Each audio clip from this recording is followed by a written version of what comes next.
आज हम लोग देखने वाले हैं एड्स के बारे में। सो एड्स का फुल फॉर्म होता है एक्वायर्ड इम्यूनोडेफिशिएंसी सिंड्रोम। सिंड्रोम मतलब ग्रुप ऑफ सिम्पटम्स यानी कि लक्षणों का समूह। और इम्यूनो मतलब होता है इम्यून सिस्टम जिससे हमारा बॉडी खुद को प्रोटेक्ट करता है। तो एड्स जो होता है एचआईवी के कारण होता है। और एड्स का पहला केस जो है 1981 में देखा गया था। और इंडिया में एड्स का पहला केस देखा गया था 1986 में। और लास्ट 25 ईयर्स में 25 मिलियन पर्सन जो है एड्स से मर चुका है all over the world. HIV का फुल फॉर्म क्या होता है? Human immuno deficiency virus. ये एक टाइप का वायरस है जो कि रेट्रो वायरस के ग्रुप में आता है। एचआईवी का स्ट्रक्चर के बारे में यदि हम बात करते हैं तो एचआईवी में आरएनए जीनोम होता है। चलिए स्ट्रक्चर स्टार्ट करते हैं। तो सबसे आउटर कवरिंग जो होता है एचआईवी का वो लिपिड इन्वेलप होता है।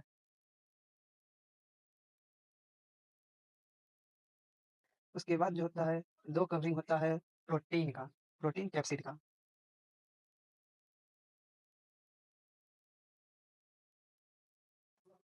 और जीनोम की बात करते हैं तो जीनोम होता है सिंगल स्टैंडर्ड आरएनए जो कि 2 होता है। उसके बाद यदि हम एंजाइम के बारे में बात करते हैं तो एंजाइम इसमें 3 होता है। तो पहला एंजाइम है इंटीग्रेज।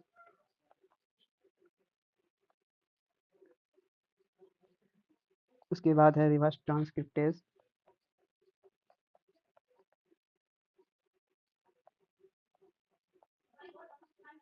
उसके बाद एक और एंजाइम होता है जिसका नाम है प्रोटीएज जो कि प्रोटीन को डाइजेस्ट करता है। तो सबसे पहले हम लोग क्या देखें कि सबसे आउटर मोस्ट कवरिंग जो होता है वो लिपिड एनवेलप का बना होता है। उसके बाद 2 प्रोटीन कैप्सिड होता है और फिर से 3 एंजाइम होता है प्रोटीएज, रिवर्स ट्रांसक्रिप्टेज और इंटीग्रेज। 2 सिंगल स्टैंडर्ड आरएनए होता है। आगे हम बात करते हैं तो इसके ऊपर होता है GP120। जीपी मतलब ग्लाइकोप्रोटीन 120 होता है। ग्लाइकोप्रोटीन 120 जब एचआईवी कोई भी सेल को इन्फेक्ट करता है तो इंटरेक्शन करता है ग्लाइकोप्रोटीन 120 से। एचआईवी सिर्फ उस सेल को इन्फेक्ट कर सकता है जिसके पास CD4 रिसेप्टर पाया जाता है। CD4 रिसेप्टर हमारे बॉडी में 2 ही सेल के पास पाया जाता है जो कि एक है माइक्रोफेज, दूसरा है हेल्पर टी सेल। तो फिर से एक बार देख लेते हैं। एड्स का फुल फॉर्म होता है एक्वायर्ड इम्यूनोडेफिशिएंसी सिंड्रोम। उसके बाद एचआईवी के कारण होता है। फर्स्ट इसका केस 1981 में आया था, इंडिया में 1986 में आया था। Over the last 25 years 25 million person को हो चुका है। एचआईवी का प्लेटफॉर्म होता है ह्यूमन इम्यूनोडेफिशिएंसी वायरस। ये जो है रेट्रोवायरस का एक मेंबर है। उसके बाद होता है जीनोम में आरएनए होता है। उसके बाद लिपिड का एनवेलप होता है, आउटरमोस्ट कवरिंग एंजाइम्स में प्रोटीएज, रिवर्स ट्रांसक्रिप्टेज, इंटीग्रेज होता है और प्रोटीन का कैप्सिड होता है और जीनोम के ऊपर में सिंगल स्टैंडर्ड आरएनए होता है 2। और फिर से एचआईवी सिर्फ CD4 रिसेप्टर जिसके पास होता है उसी को इन्फेक्ट कर सकता है जैसे कि हमारे बॉडी में होता है मैक्रोफेज और टी हेल्पर सेल। अब बात करते हैं ट्रांसमिशन ऑफ एचआईवी। एचआईवी मतलब कैसे फैलता है? यदि किसी को एचआईवी हो गया तो वो कैसे फैलता है? तो पहला है सेक्सुअल कॉन्टैक्ट यानी आपके पार्टनर को यदि एचआईवी है तो आपको होने का चांस थोड़ा बढ़ जाता है। दूसरा है यदि आपका ब्लड ट्रांसफ्यूजन हमेशा-हमेशा ब्लड किसी को देते हैं या फिर लेते हैं तो इसमें भी एचआईवी होने का चांस बढ़ जाता है। और यदि किसी का नीडल्स यानी कोई भी यदि ड्रग्स अब्यूज़र है यानी जो ड्रग्स लेता है उसका यदि इंजेक्शन आपको दे दिया जाए तो उसमें भी एचआईवी होने का चांस बढ़ जाता है। और यदि मदर में है एचआईवी तो चाइल्ड में होने का बढ़ जाता है। एक बात हम लोग ध्यान देंगे एक बात हम लोग ध्यान देंगे कि जो एचआईवी है वो किस कारण नहीं होता है ये हम लोग देख लेते हैं। सो एचआईवी टच के कारण नहीं होता है, जब हम लोग किसी को टच करते हैं या फिर से फिजिकल कॉन्टैक्ट में आते हैं तो फिर एचआईवी नहीं होता है। एचआईवी होता है ओनली जबकि हमारा बॉडी फ्लूइड आपस में इंटरेक्शन ना करे, यानी कि बॉडी फ्लूइड यानी कि जैसे खून हो गया। और कोई भी पर्सन को यदि एचआईवी है तो उसको फैमिली से, सोसाइटी से बाहर नहीं करना चाहिए।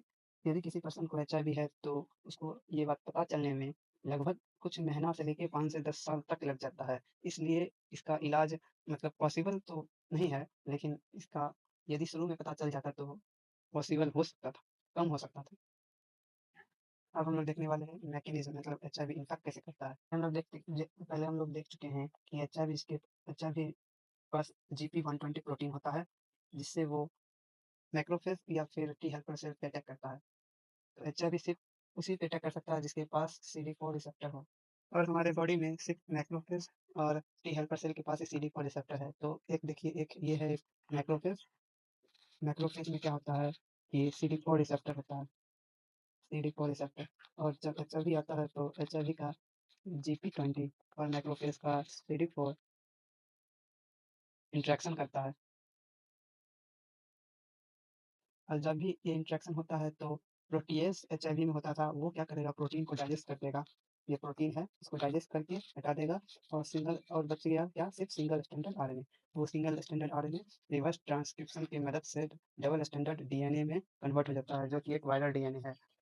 ये वायरल डीएनए जो है, ये इंटीग्रेज के हेल्प से हमारे सेल के न्यूक्लियस में इनकॉर्पोरेटेड हो जाता है, और ये न्यूक्लियस को यानी कि पूरा सेल को अपने मर्जी से चलाने लगता है, अपने से रूल करने लगता है, और फिर से ये जो है बहुत सारा कॉपी बना देता है, और वायरस का, और ये वायरस फिर से दूसरा सेल में जाएगा, उसको इन्फेक्ट करेगा। ऐसे करते करते हमारे शरीर का इम्यून सिस्टम भी बहुत सारा वीक हो जाता है।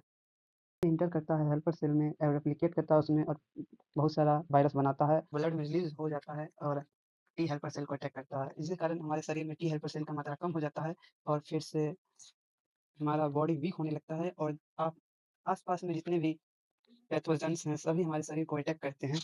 जिसके कारण हमारा शरीर में लगभग जितनी भी बीमारी होते हैं, वो सारा अ आने लगते हैं। नॉर्मल पर्सन और एचआईवी पर्सन में टी हेल्पर सेल का मात्रा, तो यदि एचआईवी हुआ है किसी पर्सन को, तो उसमें उसके ब्लड में 200 पर एमएम क्यूब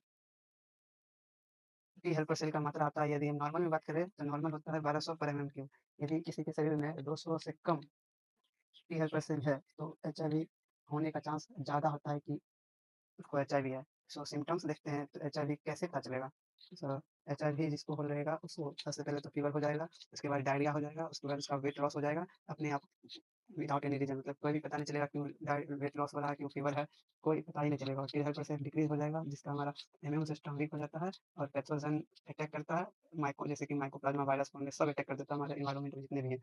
जब हम लोग टेस्ट के बारे में बात करते हैं, तो एचआईवी का टेस्ट होता है एलाइजा। एलाइजा का फुल फॉर्म होता है एंजाइम लिंक्ड इम्यूनो सोलवेंट एसे। ये जो होता है एंटीजन एंटीबॉडी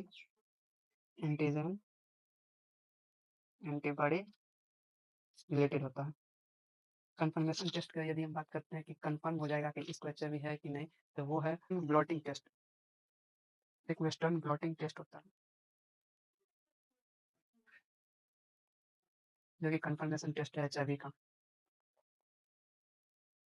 एचआईवी का यदि हम ट्रीटमेंट के बारे में बात करते हैं, तो पहला ड्रग्स है, और दूसरा ड्रग्स है एजेटी यानी एजिटोट्रिमिडीन। एजेटी ये करता क्या है? ये जो है रिवर्स ट्रांसक्रिप्टेज इन्हिबिटर है, यानी कि रिवर्स ट्रांसक्रिप्शन को रोकता है। ये हम लोग रिवर्स ट्रांसक्रिप्शन देखे थे। देखिए, हम लोग देखे थे रिवर्स ट्रांसक्रिप्शन करके single standard RNA double standard viral DNA में कन्वर्ट होता है।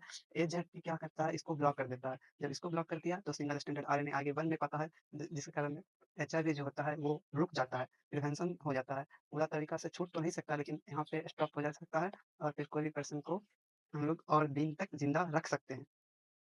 एचआईवी का कोई भी क्योर नहीं है, प्रिवेंशन बेटर ऑप्शन है। चलिए एक बार फिर से रिपीट कर देते हैं यहाँ से। सो एचआईवी क्या होता है? एचआईवी के पास SP120 प्रोटीन होता है, जो कि CD4 रिसेप्टर मैक्रोफेज के साथ इंटरेक्शन करके उसमें चले जाता है, और जब भी इंटरेक्शन करता है तो एचआईवी के पास जो प्रोटीएज एंजाइम होता है, उसकी हेल्प से अपने प्रोटीन को डाइजेस्ट करता है, और प्रोटीन को बाहर ही फेंक देता है, और फिर से जो सिंगल स्टैंडर्ड जीनोम होता है एचआईवी का, वो डबल स्टैंडर्ड वायरल डीएनए में कन्वर्ट हो जाता है। फिर वायरल डीएनए जो होता है, अपने शरीर वायरल डीएनए जो होता है, वो सेल के न्यूक्लियस में जाके इनकॉर्पोरेट होके और उस पे राज करता है, और फिर से बहुत सारा वायरस बना देता है, और ये वायरस और सारा सेल में भेज देता है। जो है टी हेल्पर सेल को अटैक करता है, और इसका मात्रा कम कर देता है, और फिर से इसके कारण क्या होता है, हमारे शरीर में टी हेल्पर सेल का मात्रा घट के 200 पर एमएम क्यू से घट जाता है, और एचआईवी होने का कारण बनता है। हमारे शरीर में नॉर्मल जो है टी हेल्पर सेल का मात्रा 1200 पर एमएम क्यूब है, और जो है एचआईवी हो जाएगा, उसको फीवर हो जाएगा, डायरिया हो जाएगा, उसका वेट लॉस हो जाएगा, जिसका कोई भी पता नहीं चलता है कि क्यों हुआ है, नहीं हुआ है। और टेस्ट इसका एलाइजा टेस्ट करवाता है, टेस्ट और इसका एलाइजा टेस्ट होता है, एंजाइम लिंक्ड इम्यूनोसॉल्वेंट एसे और इसका कंफर्मेशन टेस्ट करता है वेस्टर्न ब्लॉटिंग और इसका ट्रीटमेंट के बारे में बात करते हैं यानी इलाज, इसका ज़िडोबुडाइन एक ड्रग्स है, यानी ड्रग्स के बारे में बात करते हैं तो ज़िडोबुडाइन होता है ड्रग्स जो कि एक दवाई होता है और ये जो है हमारे जीवन काल को और लंबी अवधि तक बढ़ा सकता है। एज़ेडिप होता है जो कि होता है एज़िडोथाइमिडीन जो कि रिवर्स ट्रांसक्रिप्शन इन्हिबिटर होता है, रिवर्स ट्रांसक्रिप्शन इन्हिबिट करता है और एचआईवी का कोई क्योर नहीं है, prevention is the best option, इनमें से कोई नहीं बचा सकता। तो आज के लिए इतना ही, अब मिलते हैं अगले वीडियो में।